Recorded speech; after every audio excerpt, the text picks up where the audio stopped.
আবারও স্বর্ণের বাজারে আগুন। দেশের বাজারে আবারও বেড়েছে স্বর্ণের দাম। ভালো মানের স্বর্ণের দাম ভরিতে বেড়েছে ৫,২৪৯ টাকা। সে হিসেবে বুধবার থেকে ২২ ক্যারেটের প্রতি ভরি স্বর্ণ যে দামে বিক্রি হচ্ছে তা দেশের ইতিহাসে এখন পর্যন্ত স্বর্ণের সর্বোচ্চ দাম।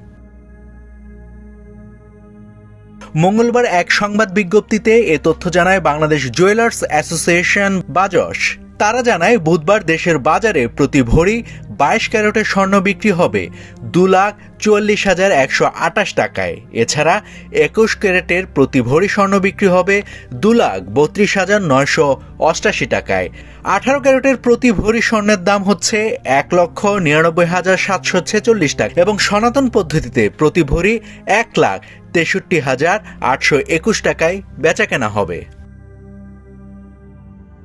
বাজস আরও জানিয়েছে, পরবর্তী ঘোষণা না দেওয়া পর্যন্ত এই নতুন দাম দেশের সব জুয়েলারি দোকানে কার্যকর থাকবে। তবে বিক্রয় মূল্যের সঙ্গে সরকার নির্ধারিত ৫% মূল্য সংযোজন কর ও বাজস নির্ধারিত ন্যূনতম ৬% মজুরি যোগ হবে। গয়নার ডিজাইন ও মানভেদে মজুরির পরিমাণে পরিবর্তন হতে পারে বলে জানিয়েছে সংগঠনটি। নাভিদ হাসান, সোনালী নিউজ।